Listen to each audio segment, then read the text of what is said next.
Komisi A soroti proses P3K guru. Komisi B harapkan KITB bangkitkan ekonomi nasional. UPPD Kota Tegal harus kejar pendapatan 2022.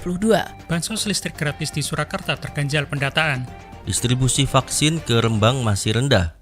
Hai dulur Jateng, apa kabar hari ini? Selama beberapa menit ke depan, Parlemen Inframe akan menemani Anda dengan rangkaian informasi kegiatan DPRD Provinsi Jawa Tengah bersama saya Priscilla Chandra. Dan saya Sudar Lambang, dan inilah Parlemen Inframe selengkapnya.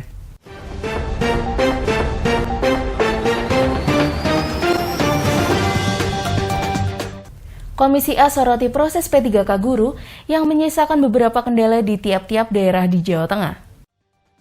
Proses pemberkasan peserta yang lolos seleksi kompetensi atau Selkom, rekrutmen P3K Guru tahap 2 2021 kini telah dibuka.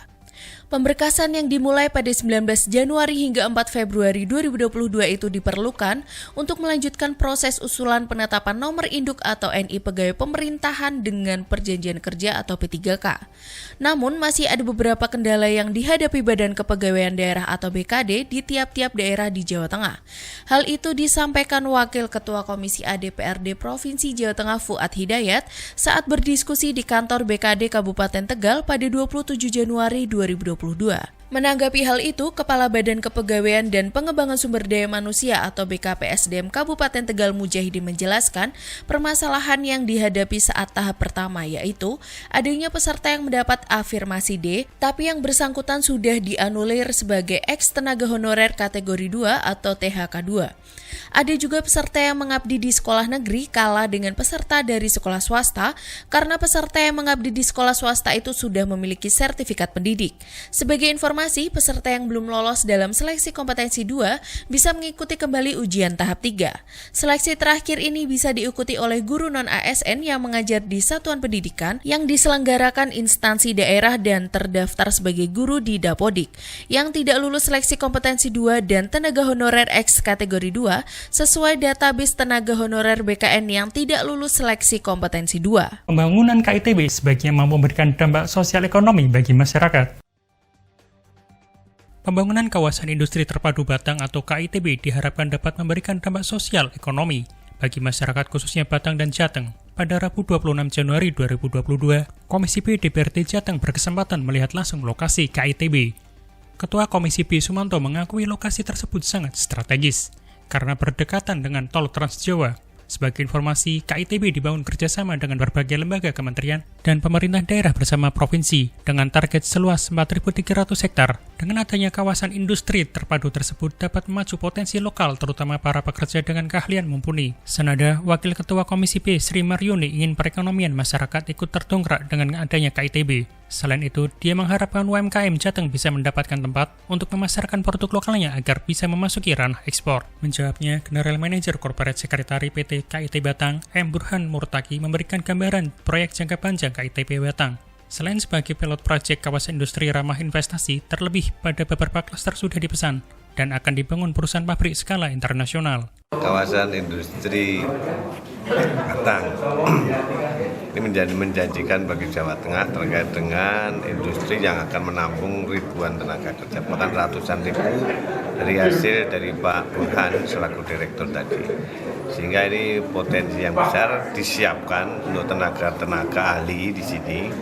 Ini akan banyak sekali industri-industri besar. Ini tidak kompetisinya antar industri, antar kawasan industri sudah masuk ke antar negara.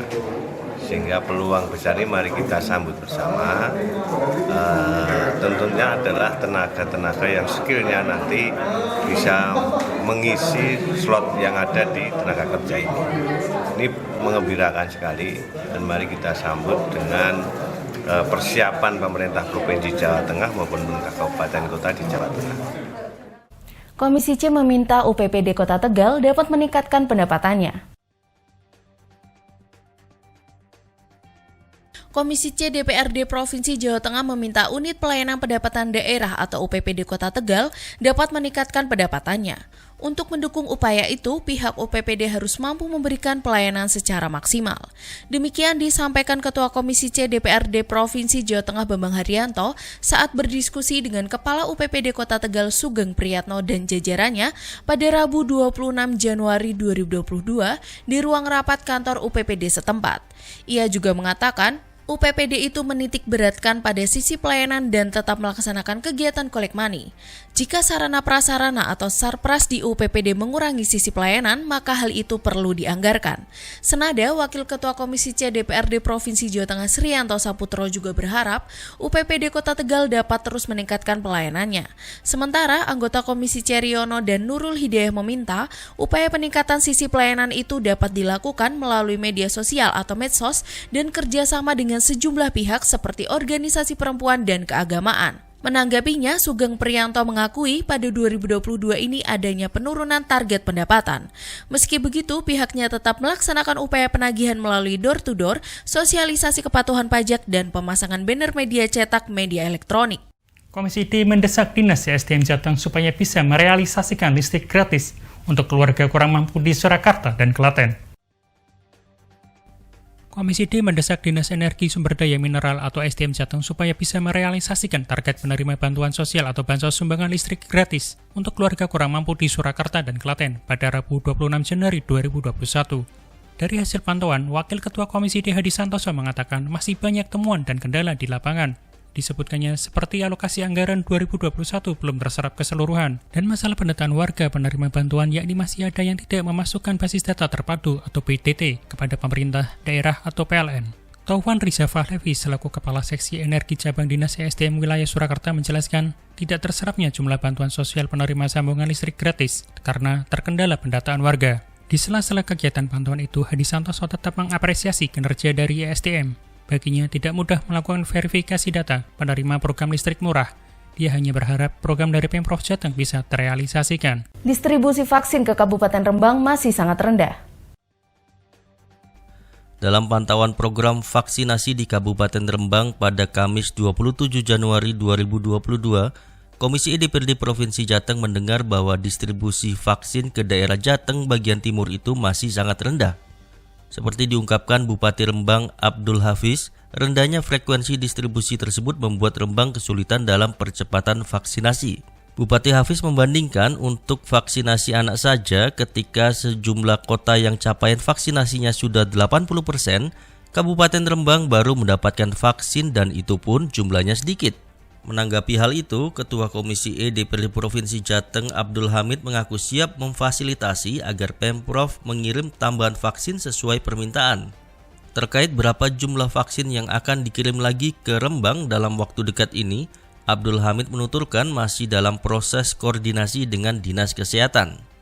Sementara Wakil Ketua Komisi E DPRD Provinsi Jateng Abdul Aziz mengungkapkan, dalam pertemuan sebelumnya ada komitmen dari Dinas Kesehatan Provinsi Jateng untuk menambah distribusi vaksin bagi Kabupaten Rembang. Sebagai informasi, capaian vaksinasi di Kabupaten Rembang per 25 Januari 2022 untuk dosis 2 masih kurang atau baru mencapai 50,64%. Sementara dosis 1 mencapai 81,93%. Sedangkan capaian vaksinasi anak dosis 1 sudah 62,97%. Ada indikator yang kita tekankan. Yang pertama adalah cakupan vaksinasinya, bagaimana sudah berapa banyak yang ada di Kabupaten Rembang. Terus yang kedua protokol kesehatannya bagaimana. Yang ketiga adalah 3T-nya. Supaya menjaga itu sehingga tadi sudah disampaikan Pak Bupati, juga Pak Kepala Dinas, bagaimana progres cakupan vaksinasi yang ada di Kabupaten Rembang. Artinya sudah memenuhi 70% lebih di vaksin dosis 1 dan tinggal ngejar di dosis 2-nya yang masih di bawah 50. Gapnya tinggi ya? Nah, gapnya agak tinggi sehingga tadi juga ada permintaan untuk vaksin tambahan dan tadi sudah dijawab, dipersilahkan.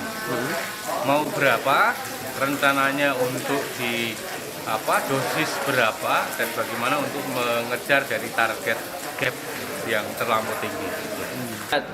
Tadi alhamdulillah kunjungan ini cukup berhasil karena ada komitmen dari Dinas Kesehatan Provinsi Jawa Tengah untuk nambah 50% dosis vaksin untuk Rembang khusus, karena capaian vaksinnya tadi kan ternyata Rembang ini kurang, khususnya dosis 2 yang masih sekitar 40 sekian persen, dosis 1 sudah 80%, dan secara kumulatif memang kan ya sudah cukup lumayan lah, tapi kan kalau dibandingkan wilayah lain, Rembang ini kan masih di bawah. Nah, oleh karenanya maka ketika tadi dinas menyampaikan ada komitmen untuk memberi tambahan 50.000 dosis. Saya Priscila Chandra. Saya Esther Lambang. Terima kasih atas perhatian Anda. Salam Berlian TV, Aspiratif, informatif.